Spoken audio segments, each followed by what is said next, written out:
Hi Libra, welcome back to my channel. It's Krista here doing the weekly reading for the sign of Libra, Sun, Moon, and Rising. This is for the week of December 19th through to December 26th. And with the Sun and Moon both moving through Sagittarius the weekend of these readings, I'm going to be doing the theme of being blunt for your sign this week. So this is a general reading for your sign. Whatever is most prominent in your life, I encourage you to take these messages and apply them to, and I hope that you find them helpful and healing. So what does Libra need to be blunt about this week? I just want to take a second and say thank you to all of my subscribers and everyone who encourages me to do this work. Thank you so much for being here with me and for your vote of confidence.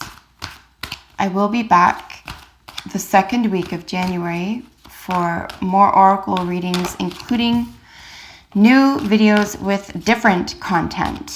So I really hope that you're into that. So stay tuned. And I really hope that you're going to have a beautiful Christmas. So in the spirit of being blunt, let's get another card here.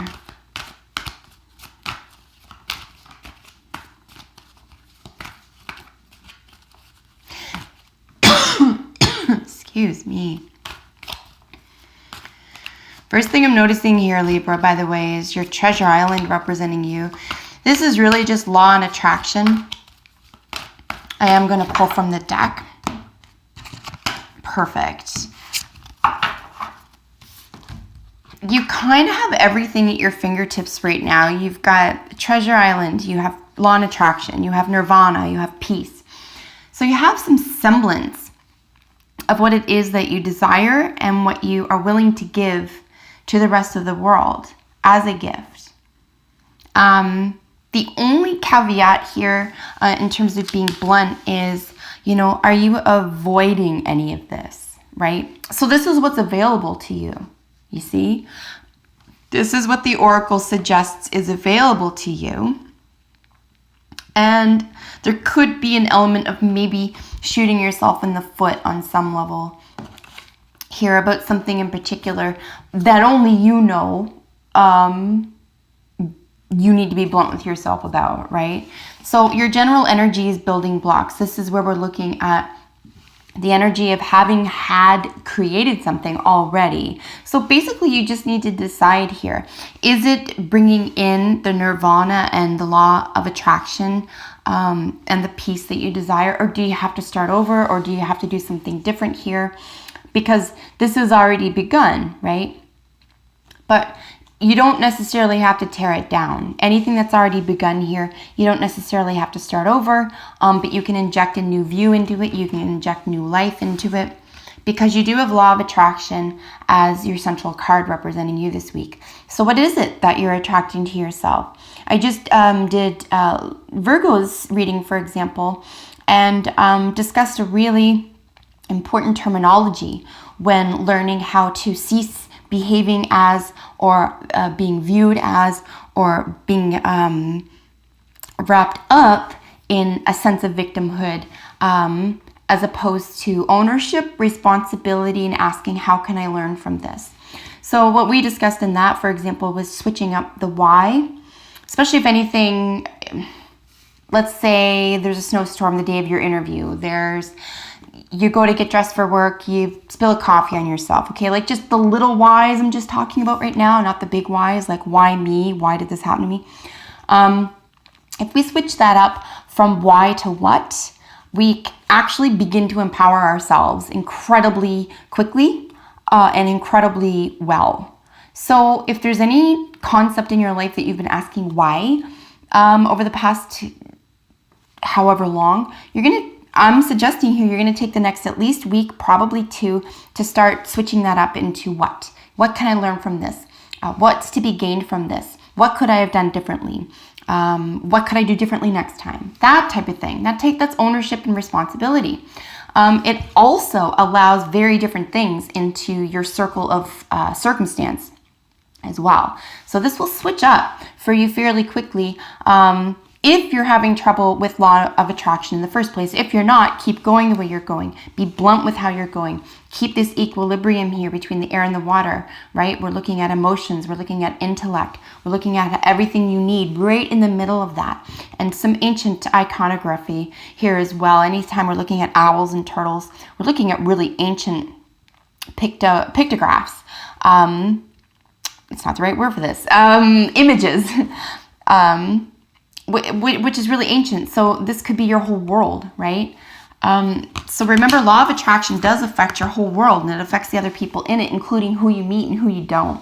So really expect the best for yourself. Want the best for yourself, expect the best for yourself. Make sure your internal voice or your narrative is fair, that you're being fair with yourself and you're talking to yourself in a loving and fair way, like you would talk to someone else in a loving and fair way.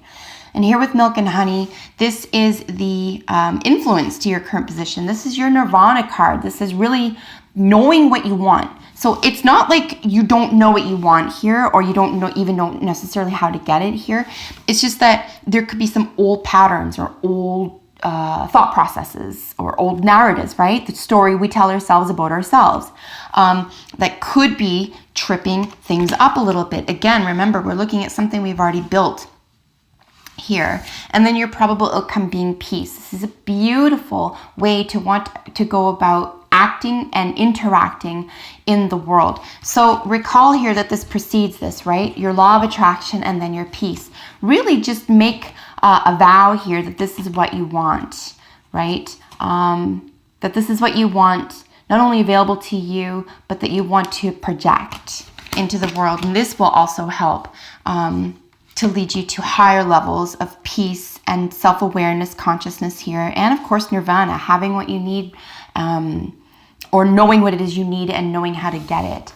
And back to building blocks. So looking at all this energy here and being blunt about what it is that you're wanting, what you're bringing into your world as a co-creator, really injecting peace into your daily habits and into your relationships. This is actually going to build a beautiful future, no matter what was in the past. Just be sure here that this, whatever was built, is on solid ground. And if it's not, you might want to start over, or you might want to refurbish or reinforce that type of thing here. As you know, the Mercury is still moving in retrograde. So if there is reinvention or reintroduction here, reinforcements, this could be a nice couple of weeks to do that as well. Here we have leadership. I'm not surprised to see this at all. Libra isn't talked about as a leader so much because there's a partner sign, but you really do get things going. You're a cardinal sign. You're one of the 4 cardinal signs. You're really good at beginning things. You're really good at working in groups, or at least with partnerships, making sure things are delegated properly. This is probably another reason why all of these beautiful things will actually accumulate and manifest for you, because you do work so well with other individuals and everyone benefits, right? The beautiful thing about being a leader, even in a partnership here, is that everyone's going to benefit, even if you're the boss right now. And there's no reason why you can't be the boss. In fact, it would be my attitude that you would make an excellent boss, even if it's in the home. Okay, even if you're the one who wears the pants, and that's your leadership role, that's a very serious role. Homes create societies. So don't let anyone tell you that that's not important, by the way. I think that's been woefully undermined over the past, I would say, at least 40 or 50 years, sadly, because it was considered something that kept, especially women, down. Well, we weren't supposed to be kept in the home as slaves or prisoners. That's supposed to be where we shine, right? It's just that it went undervalued in a world where people went to work, as opposed to the home being a part and parcel of society. So this is actually really important, and especially with relationships. Let's say it's not the home. Let's say it is a business. It's really important how people are led. You can incite people to do fabulous things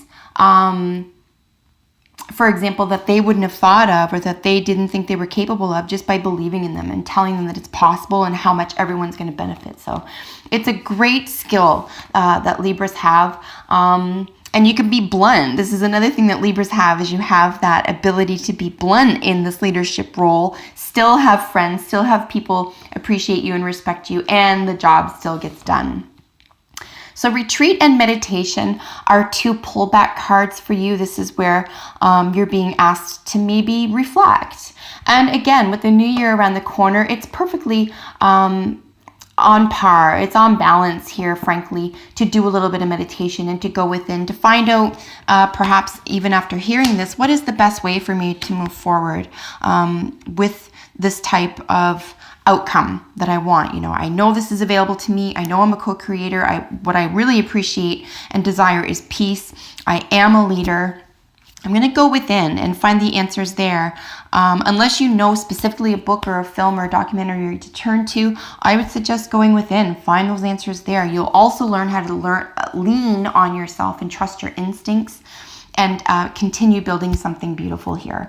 So that is your reading for the week. I really hope that you enjoyed that. Thank you so much for being with me today. If you have a second, comment below and subscribe to my channel, like my videos. That really helps me out as well. Until we meet in the new year, take excellent care of yourselves, Libra. Bye for now.